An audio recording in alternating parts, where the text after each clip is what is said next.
పేదవాడి ఆరోగ్యానికి అండగా కూటమి ప్రభుత్వం ఉందని ఎమ్మెల్యే నజీర్ అహ్మద్ తెలిపారు. గుంటూరు తూర్పు నియోజకవర్గం తెలుగుదేశం పార్టీ కార్యాలయంలో ముఖ్యమంత్రి సహాయ నిధి చెక్కులను లబ్ధిదారులకు అందజేశారు. ఈ సందర్భంగా ఆయన మీడియాతో మాట్లాడారు. ఆర్థిక ఇబ్బందుల వలన రాష్ట్ర ప్రజలు అనారోగ్యాల పాలు కాకూడదనే ఉద్దేశంతో కార్పొరేట్ హాస్పిటల్స్ లో చికిత్స చేయించుకున్న వారికి కూడా ముఖ్యమంత్రి సహాయ నిధి ద్వారా ఆర్థిక సహాయం అందజేస్తున్నట్లు తెలిపారు.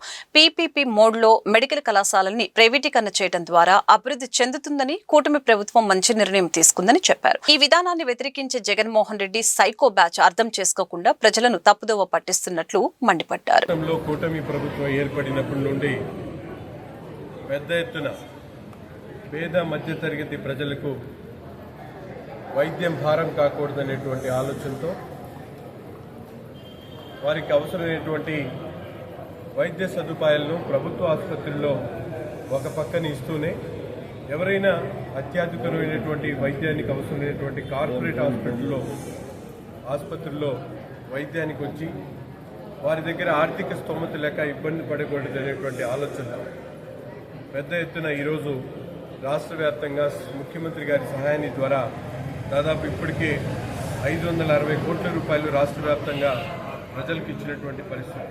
ముఖ్యంగా గుంటూరు తూర్పు నియోజకవర్గంలో కూడా ఇప్పటికీ 7,80,00,000 రూపాయలు ముఖ్యమంత్రి గారి సహాయాన్ని ద్వారా ఈరోజు ముఖ్యంగా 86 లక్షల రూపాయలు ఇప్పుడు అనేక డివిజన్లు ఉన్నటువంటి పేద మధ్యతరగతి ప్రజలు కులాలకు అతీతంగా, ప్రాంతాలకు అతీతంగా, మతాలకు అతీతంగా ప్రతి ఒక్కరికి కూడా అవసరాన్ని గుర్తించి ఈరోజు ముఖ్యమంత్రి గారు ఇటువంటి సహాయ సహకారాలు అందించడం చాలా గొప్ప విషయం. ఈ సందర్భంగా ఆయన మనస్ఫూర్తిగా ధన్యవాదాలు తెలుపుతూ దేవుడు ఆయన్ని ఆయురారోగ్యాలు ప్రసాదించాలని కోరుకుంటూ ఒక పక్కన మేమందరం కూడా చూస్తూ ఉన్నాం.